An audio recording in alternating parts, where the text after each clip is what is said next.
अस्सलाम वालेकुम। प्यारे दोस्तों, मैं शमशेर ज्योतिषी। तो आज मैं आपको बताऊंगा कि ये दिशा जो होती है इसको कैसे पढ़ा जाता है। तो दोस्तों, ये एक कुंडली है जो कि 1 अक्टूबर 1997 की है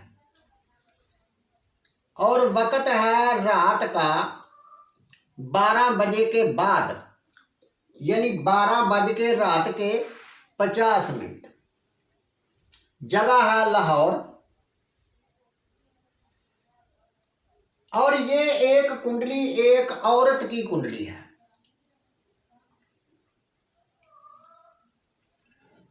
तो ये जो औरत है ये किसी के साथ लव मैरिज करना चाहती है।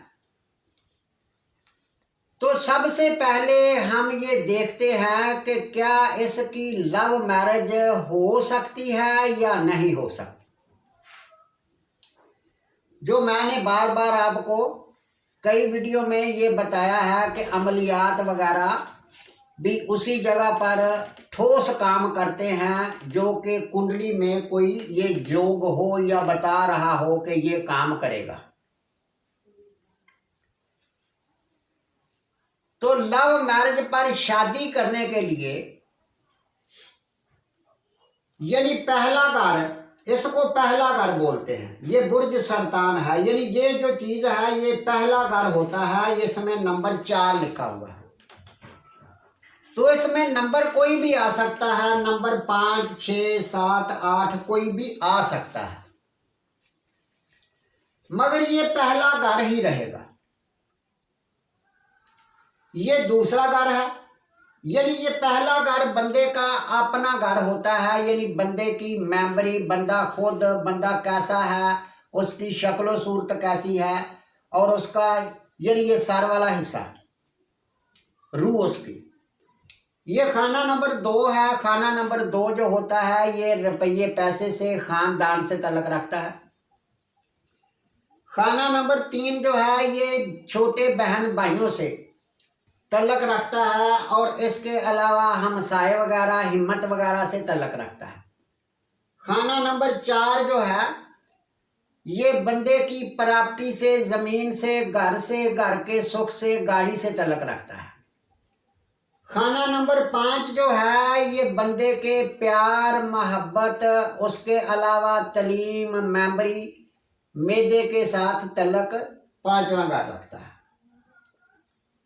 तो छठा घर जो होता है ये बंदे की सेहत से, मखालफत से, चोट से, कोर्ट केस वगैरह से ताल्लुक रखता है। 7वां घर बंदे की शादी से, शरीके हयात या शरीके कार और उसके अलावा कानूनी मामलात और उसके अलावा रोजमर्रा के काम, व्यापार वगैरह जो है ये 7वें घर से देखा जाता है। खाना नंबर 8 जो होता है ये टेंशन का, परेशानी का, मौत का घर है और इससे तरका मिरास भी देखा जाता है।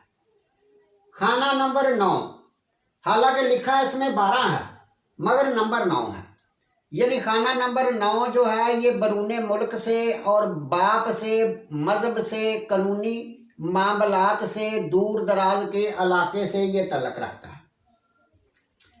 खाना नंबर 10 बंदे के रोजगार से ताल्लुक रखता है, इज्जत से, शोहरत से, गवर्नमेंट से मुतल्लिका काम या नौकरी वगैरह से भी खाना नंबर 10 ताल्लुक रखता है। खाना नंबर 11 जो है, खाना नंबर 11 दोस्तों से, उम्मीदों से, ख्वाहिशों से, बड़े बहन भाइयों से खाना नंबर 11 ताल्लुक रखता है।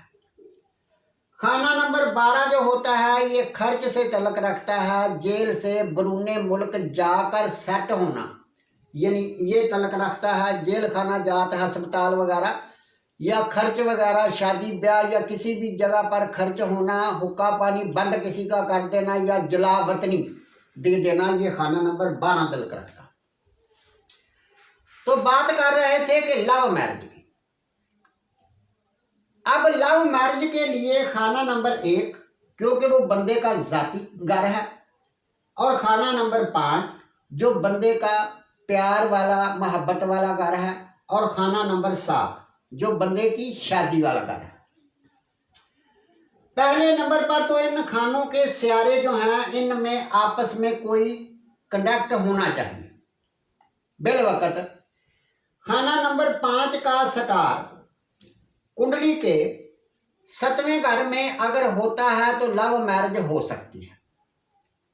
खाना नंबर 7 का स्टार अगर 5वें घर में होता है तो फिर भी लव मैरिज हो सकती है। खाना नंबर 5 का स्टार अगर बंदे के मन में चला जाए तो फिर भी लव मैरिज हो सकती है। खाना नंबर 7 का स्टार अगर यानी शादी मन में चली जाए तो वो भी मर्जी के साथ ही शादी कर सकता है, लव मैरिज हो सकती है। अगर ये तीनों स्टार किसी जगह पर और किसी जगह पर इकट्ठे हो जाएं तो फिर भी लव मैरिज हो सकती है। सियारा मरीख और जोहरा दोनों आपस में कुंडली के किसी भी घर में इकट्ठे हो जाएं तो लव मैरिज हो सकती है।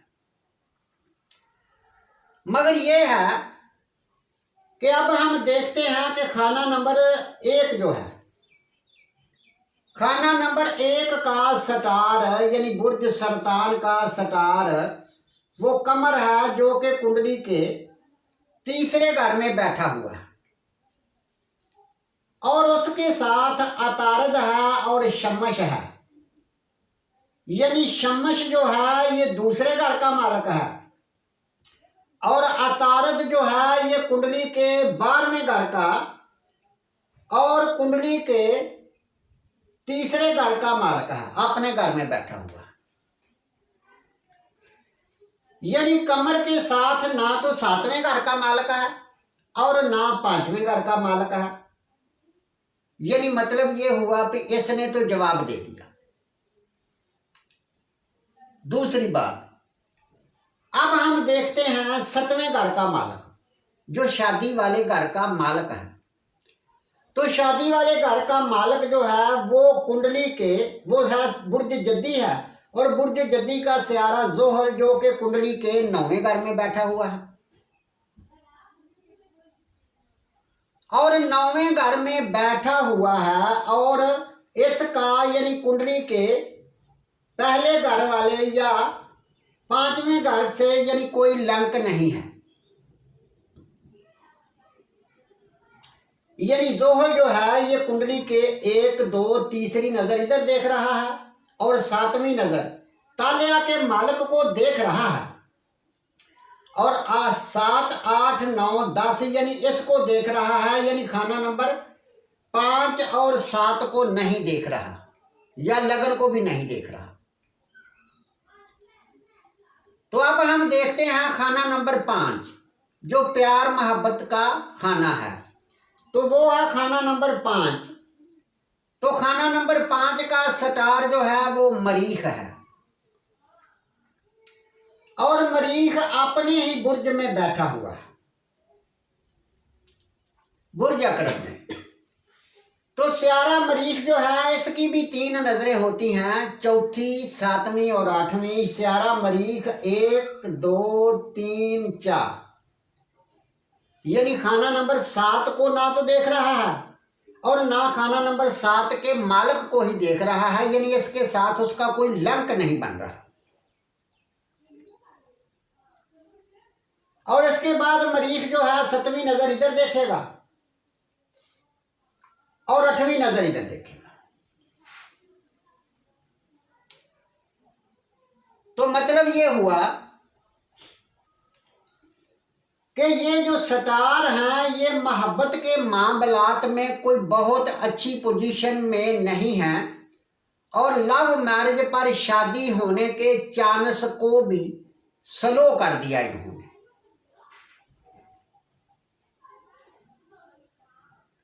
दूसरे नंबर पर एक बात और बताता जाऊं साथ साथ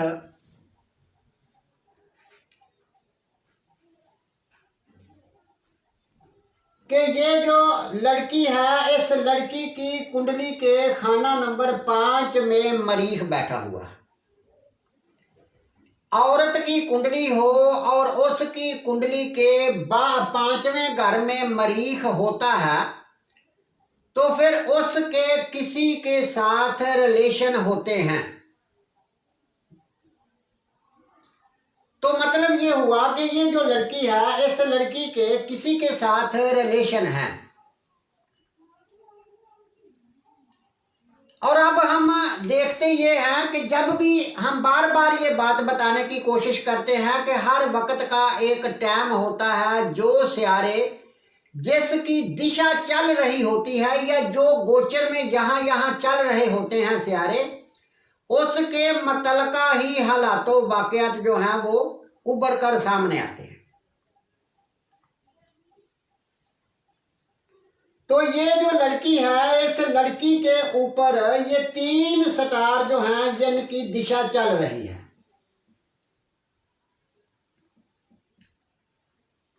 ये 3 स्टार ये हैं कि राहु है जो कुंडली के दूसरे घर में बैठा हुआ है,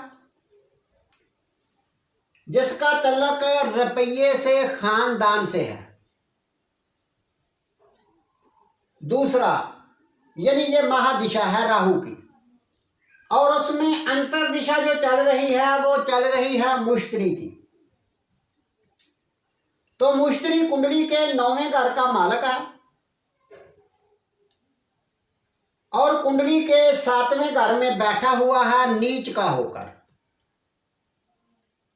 तो 7वां घर किस चीज का मैं बता के गया हूं? शादी का, शराकतदारी का।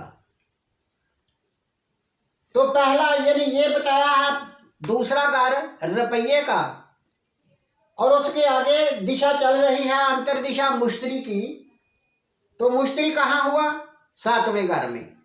उसके आगे लफ्ज क्या जुड़ेगा? पहले रुपया, फिर आएगा शादी,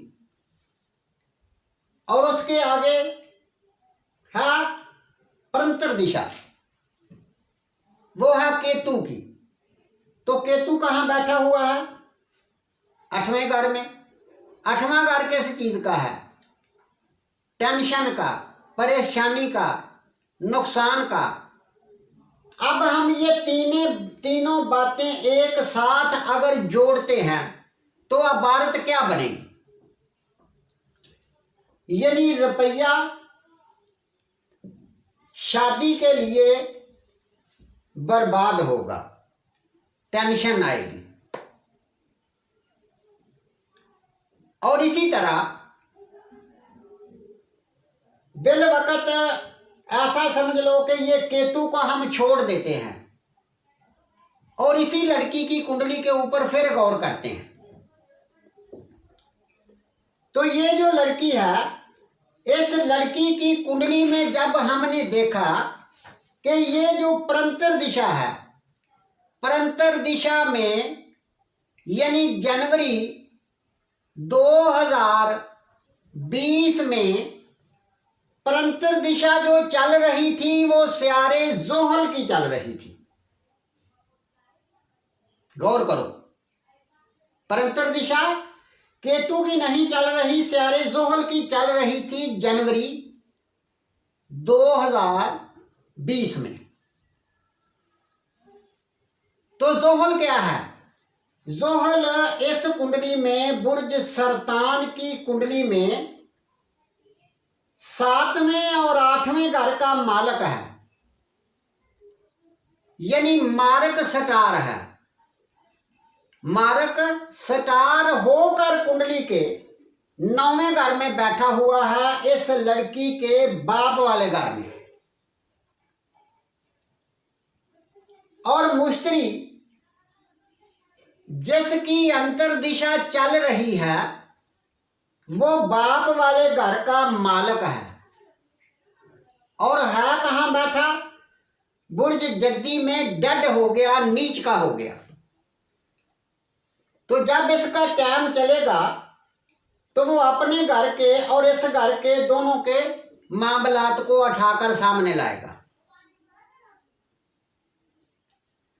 यानी बाप जो है वो उसका सियारा डेड हो गया जब उसका टाइम चला डेड का। तो डेड का मतलब क्या है?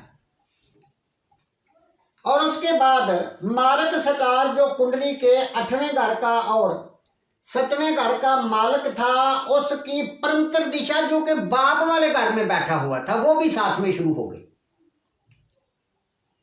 तो हुआ क्या कि इसकी लड़की के बाप की डेथ हो गई 2020 के जनवरी में। तो इसी तरह अब केतु की दिशा चल रही है। तो केतु कहाँ है? केतु कुंडली के 8वें घर में, नुकसान वाले घर में है। तो क्या करेगा? नुकसान तो देगा। इसी तरह मेरे दोस्तों, जब केतु की दिशा खत्म हो जाएगी तो उसमें फिर जोहरा की दिशा आ जाएगी। तो जोहरा कहाँ बैठा हुआ है? वो कुंडली के 4थे घर में बैठा हुआ है। मगर जोहरा और मुश्तरी की जब दिशा या अंतर दिशा इकट्ठी चलती है तो फिर कुछ खास फायदा नहीं होता। तो इसी तरह जब तक मुश्तरी की अंतर दिशा चलती रहेगी और राहु की महादिशा चलती रहेगी तो ये बहुत अच्छा टाइम नहीं होगा, खास करके शादी के लिए। इस अरसे में जब तक ये दिशा चलती रहेगी तो शादी से मुतल्लिका मामलात जो हैं ये पैदा होंगे। तो अब ये लड़की क्या चाहती है और क्या कर रही है, इस बात पर आते हैं। ये लड़की जो है ये आमलों के पास जा रही है। बहुत मजे की बात है, ये लड़की आमलों के पास जा रही है कि जो इसके दिल में बसा हुआ है उसको हासिल कर ले। क्यों? उसको हासिल इसलिए कर ले कि वो 7वें घर मुश्तरी का दौर भी चल रहा है। मुश्तरी यानी खराब बैठा हुआ है, तो मुश्तरी इसको यानी गलत मशवरा दे रहा है कि इससे शादी कर लो, लव मैरिज कर लो।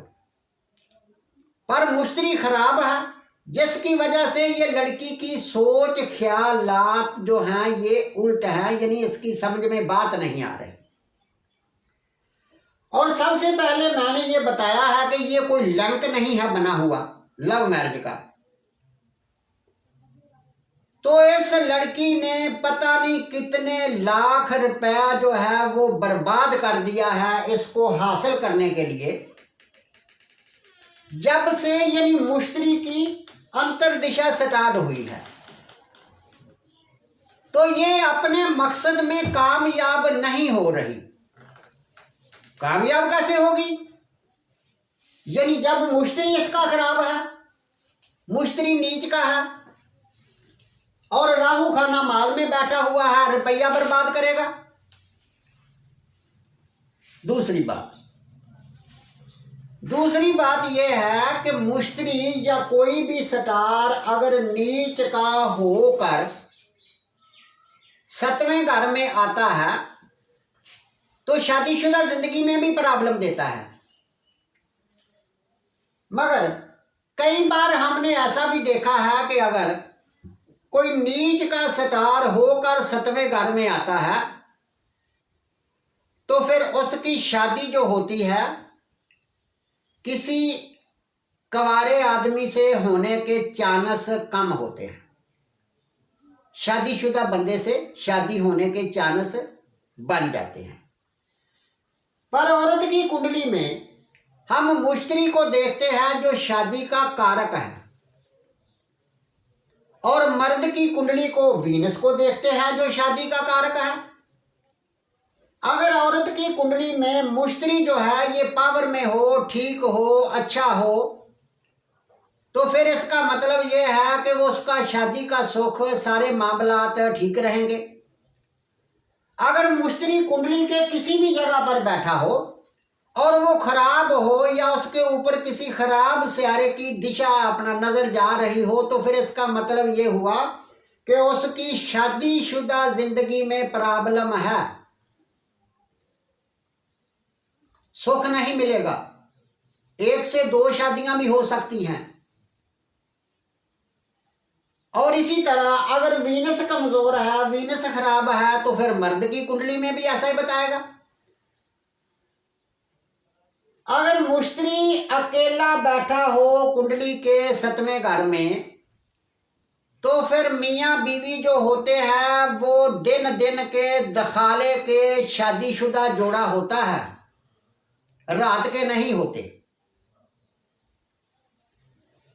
तो इसी तरह मेरे दोस्तों, यानी बार बार मैं आपको बता रहा हूं, बार बार मैं आपको समझा रहा हूं कि इन चक्रों से बाहर आ जाओ।